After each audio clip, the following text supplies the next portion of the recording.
ہر ولی، ہر شخص ان کی بارگاہ میں آ کر کیا کہتا ہے؟ بے ابی انتم و امی، اے شہدائے کربلا ہمارے ماں باپ تم پر فدا ہو گئے۔ دیکھو حسین مہاجروں کو کس مقام و مرتبے پر لے جاتے ہیں۔ آپ سب زیارت عاشورہ میں وہ جملہ نہیں پڑھتے، السلام علیک یا ابا عبداللہ وعلی الارواح التي حلت بفنائی، سلام حسین آپ پر اور سلام ان روحوں پر جس نے آپ کے دروازے پر اپنے آپ کو فنا کر دیا۔ فنا کا معنی وہ دروازے کی آنکھیں چوکٹ کا جو حصہ ہوتا ہے نا اس کو کہتے ہیں فنا، علی الارواح التي، ان روحوں پر جنہوں نے اپنا ساز و سامان وہیں اتار دیا، یعنی جنہوں نے اپنے آپ کو حسین ابن علی کی مرضی کا آئینہ بنا لیا، جنہوں نے نہ اپنا غضب دیکھا نہ اپنی رضا دیکھی، نہ ان کی کوئی دشمنی تھی نہ ان کی کوئی دوستی تھی، انہوں نے اپنے آپ کو پاک کر لیا، انہوں نے اپنی دشمنی اور دوستی کا ایک معیار بنایا، اس معیار کا نام حسین۔ انہوں نے یہ نہیں دیکھا کون ہمارا دوست ہے کون ہمارا دشمن ہے، انہوں نے بس یہ دیکھا کون حسین کا دوست ہے اور کون حسین کا دشمن ہے، بس ان کی نگاہوں میں یہی تھا۔ انہوں نے آ کر کہا مولا اگر یہ آپ کا دوست ہے تو ہمارا دوست ہے، اگر آپ کا دشمن ہے تو ہمارا دشمن ہے۔ یہی مرحلہ ہے جو طے کرنا ہے، خدا کی قسم ان مجلسوں سے اسی مرحلے کو طے کرنا ہے۔ بار بار آپ کو بتایا جاتا ہے زیارت عاشورہ میں، آپ انی سلم لمن سالمکم وحرب لمن حاربکم وولی لمن والاکم وعدو لمن عاداکم، یہی مرحلہ ہے۔ میں انشاءاللہ آج وقت نہیں رہ گیا، عرض کروں گا آپ کی خدمت میں ہجرت کہاں تک انسان کو پہنچاتی ہے، اور پھر اپنے معاشرے کو چیک کیا جائے، اپنے آپ کو میں چیک کروں۔ میں آپ کی بات نہیں کرتا، آپ سب کے اعمال مجھ سے بہتر ہے، لیکن میں اپنے آپ کو چیک تو کروں، میں وہ حسینی لائف اسٹائل میرے پاس ہے یا نہیں ہے، وہ حسینی طرز زندگی ہے یا نہیں ہے۔ وہ حسینی طرز زندگی جب تک نہیں ہوگی میں اپنے مولا کا ناصر نہیں بن سکتا، میں اپنے مولا کا مددگار نہیں بن سکتا۔ امام وقت کی نصرت کے لیے حسینیت چاہیے، میرے وجود کے اندر حسینیت، کیا کوالٹیز ہونی چاہیے، کیا صفات میرے اندر ہو کہ حسینی طرز زندگی۔ ایک صفت کا نام ہجرت ہے، بس ختم کیا آپ کی زحمت کو۔ شب جمعہ ہے، آپ سب جانتے ہیں مرحلہ بڑا سخت ہے، مرحلہ بہت سخت ہے۔ یہ وہ ایام ہے میرے دوستو عزیزو، یہ وہ ایام ہیں جہاں آپ کا وقت کا امام بہت مغموم اور محزون ہے، اور چلو بارگاہ امام زمان میں چلتے، ان کی بارگاہ میں پرسہ دیتے نا، مولا اپنے جد کا پرسہ ہم عزاداروں سے قبول کرو۔ کون ہے ارباب عزا؟ آپ جانتے ہیں یہ ایام سخت ایام ہیں۔ ایک جملہ کہوں، یہ ایام زینب کی اسیری کے ایام ہیں،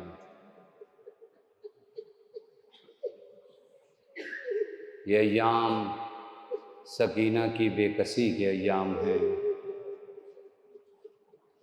بڑے سخت مرحلے ہیں، بڑے سخت، معمولی مرحلہ نہیں ہے۔ زینب کا ننگے سر نامحرموں کے مجمع میں آنا، تصور کرو، فقط تصور کرو، خدا کی قسم بہت سخت ہے، بہت سخت ہے۔ حسین ابن علی کے لیے سر دینا آسان ہے، لیکن زینب کا بے ردا آنا حسین کے اوپر بڑا سخت ہے، بڑا سخت ہے۔ ایک خطیب ہیں، تبریز کے ہیں، نام حسین علی ہے، بہت معتبر ہیں، فرماتے ہیں کہ میں نے ایک مرتبہ امام زمان کو خواب میں دیکھا، میں نے امام زمان کو خواب میں دیکھا۔ میں نے حضرت سے کہا مولا زیارت ناہیہ میں ایک جملہ ہے، لَأَنْدُبَنَّكَ صَبَاحًا وَمَسَاءً وَلَأَبْكِيَنَّكَ عَلَيْكَ بَدْلَ الدُّمُوعِ دَمًا۔ مولا یہ زیارت ناہیہ میں جو آپ نے فرمایا نا، اے میرے جد، میں صبح و مساء آپ پر گریا کرتا ہوں۔ ہم تو تھوڑی دیر آتے ہیں مجلسوں میں، رو کر چلے جاتے ہیں۔ یوسف زہرا ہر دم گریا کرتا ہے، ہر وقت، صباحً و مساء، صبح و شام تمہارا مولا رو رہا ہے، صبح و شام تمہارا مولا رو رہا ہے۔ آنسوؤں کو روکو مت۔ میں نے عرض کیا یہ رزق کے مجلس ہے، ایک ماں آتی ہے مجلس میں، آتی ہے، آپ تھکے ہو مجھے پتہ ہے، لگاتار مجلسوں میں آ رہے ہو، لیکن مجھے انصاف سے بتاؤ، اس ماں سے پوچھو جس کی پسلیاں ٹوٹی ہیں، اجرکم اللہ، اجرکم اللہ، خدا رحمت نازل کرے ان آوازوں پر۔ جانتے ہو کیا ہوا ہے مرحلہ؟ حسین علی کہتے میں نے پوچھا مولا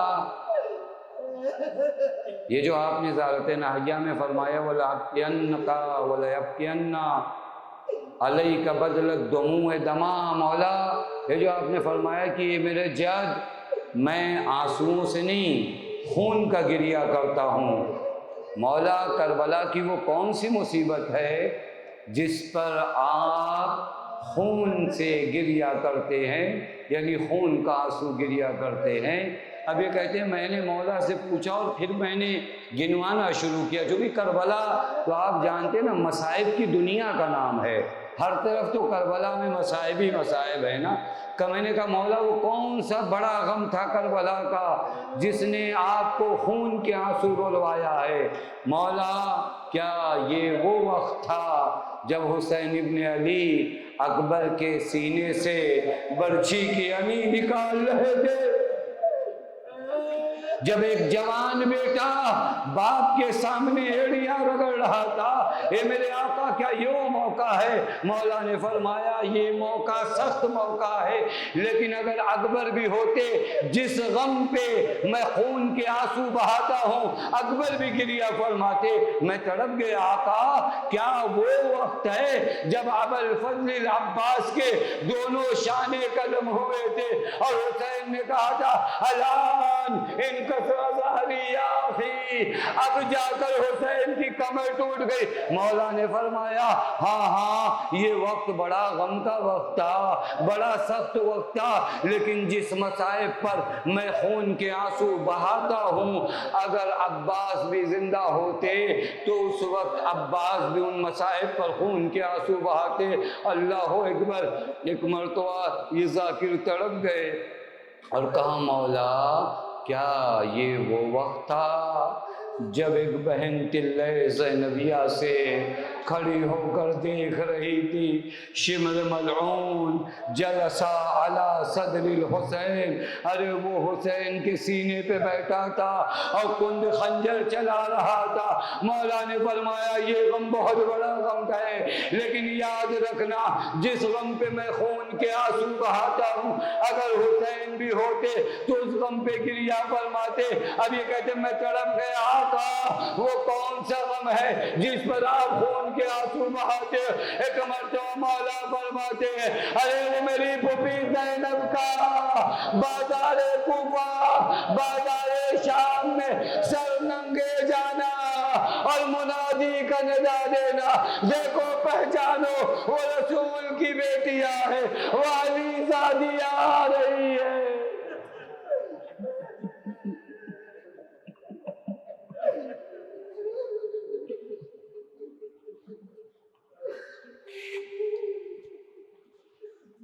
وَسَيَعْلَمُ الَّذِينَ ظَلَمُوا أَيَّ مُنْقَلِبٍ يَنْقَلِبُونَ إِنَّا لِلَّهِ وَإِنَّا إِلَيْهِ رَاجِعُونَ رِضًا بِقَضَائِهِ وَتَسْلِيمًا لِأَمْرِهِ۔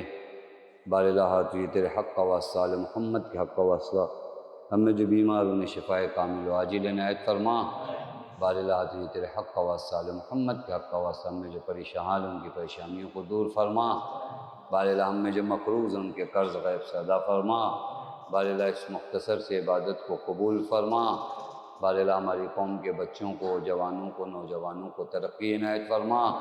بار الہ ہمارے بزرگوں کو، بیماروں کو شفائے کاملہ و عاجلہ عنایت فرما۔ بار الہ حاضرین سے بانیان سے اس مختصر سے عبادت کو قبول فرما۔ بار الہ تجھے تیرے حق کا واسطہ، آل محمد کے حق کا واسطہ، ہم سب کو حج زیارات سے مشرف فرما۔ بار الہ تجھے تیرے حق کا واسطہ، آل محمد کے حق کا واسطہ، معبود تجھے بی بی زینب سلام اللہ علیہ کا واسطہ، وارث عدل و انصاف، امام زمان کے ظہور میں تعجیل فرما، ہمیں ان کے آواز انصار میں شمار فرما۔ ربنا تقبل منا انک انت السمیع العلیم کل صبح میں بھی 7:30 بجے دعائے ندبہ، پھر 8 بجے مجلس ہے ماتم حسین۔